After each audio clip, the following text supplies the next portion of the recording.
Order! Order! You are an incorrigible delinquent at times. Behave yourself, man!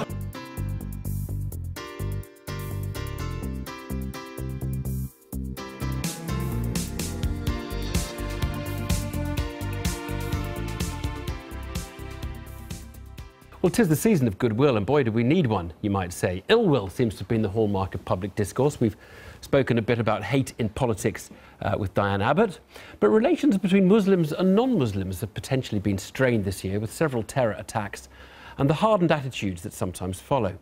Perhaps with community harmony in mind, Twitter carried out a purge of far-right accounts today, among them choosing to suspend the accounts of the two leaders of the far-right group Britain First. It was one of them that was retweeted by President Trump, you'll remember.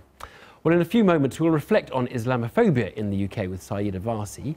What is the end of a difficult 2017?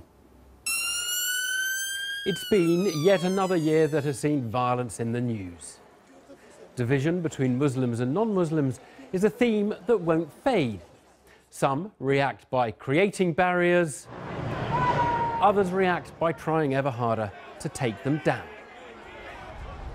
In Parliament, the all-party group on British Muslims publishes its report tomorrow, stressing the work of Muslims who try to do good beyond their own community itself. Muslim charities that are working over Christmas to the benefit of all. The group notes that this is not the stuff of newspaper headlines, which too often focus on negative rather than the positive. Is that a form of casual Islamophobia, or is that just to be expected from the media when terror attacks are occurring? Baroness Varsi worries that it's the former. She's a prominent Conservative peer, a Muslim and a member of the all-party parliamentary group. She said this year that Islamophobia is Britain's latest bigotry blind spot. Does she think that a report highlighting the good that Muslim charities do here can change that? Well, Baroness Varsi is with me now. Very good evening to you. Do you think we end the year with all the strains of the attacks earlier? Do you feel we end the year in a worse position or a better position in terms of Islamophobic behaviour and attacks and in terms of general community relations?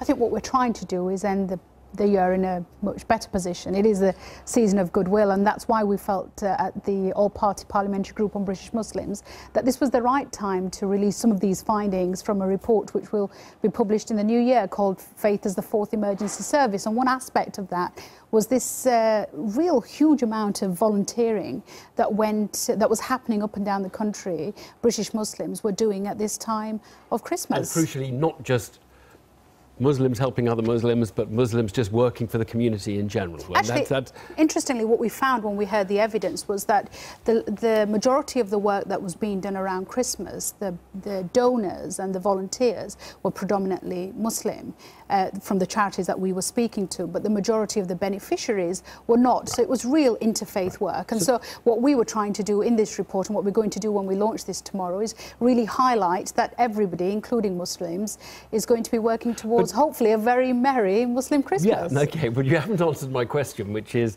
do you think we end the year with relations under particular strain? Because you might have expected, after there have been 4 attacks and then the one at the Finsbury Park, the far right the other way, well, you might expect that it's just going to get worse and worse. And if it hasn't, in a way you might say, look, that is a result. We've managed to hold it together for this year. I mean, this has been an incredibly difficult year, not just the 4 terrorist attacks, but the many more that were thwarted, and also the hate crime that followed each of these attacks. So it has been a difficult year. And then also, look, we have a man in the White House now who thinks it is okay and acceptable to retweet far-right activists in the United Kingdom. He's practically declared open season. We had a year when we had people in the media talking about the Muslim problem, much to the horror of people like the Board of Deputies, Jewish and Muslim communities, who said this was reminiscent of Nazi Germany. So yes, there have been some real low points during this year, which is why even more so what parliamentarians are trying to do is focus on the good. It's focus on the positive.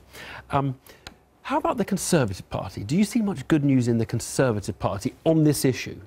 You were one of the modernising wing, essentially. Is that all just dripping away, or do you feel that Theresa May is continuing it? I think there are many of my colleagues, and I think the Prime Minister would accept this as well, that if you look at the support amongst Black and Asian minority ethnic communities, and specifically British Muslim communities, it's certainly fallen since its high point of 2015. I think it was in the 20s, it's now back to about 17%. So not just in British Muslim communities, I think there is a real concern amongst Conservatives that we are beginning to fall back. And what's the party done wrong? What have you noticed that's made you angry and makes you feel like I'm annoyed being a Conservative to see the Conservatives doing Well, I think first and foremost what we've done is we've all talked about Brexit, and I think when you focus on a single issue in the way that we have over the last 12 months, a lot of immigrant communities voted for Brexit. A lot of I think people from all communities voted for Brexit, but I think for most people there is a world out there which is bigger than Brexit, and I think when we have a government which, unfortunately, and to some extent without much choice, has had to focus obsessively on one issue, much of the other work that's being done isn't being heard. I mean, the race disparity audit was a really important piece of work commissioned by Theresa May to say we need to have a mapping of where communities are being left behind. Too close to Trump? Theresa May holding hands with Donald Trump? Did that make you? That was not a good look. And certainly I think many of us were, and I'm sure Theresa herself probably doesn't particularly enjoy that moment, which is why I think, we need to try and put all of that to one side and focus on a very merry Muslim Christmas. Varsi, thank you very much indeed.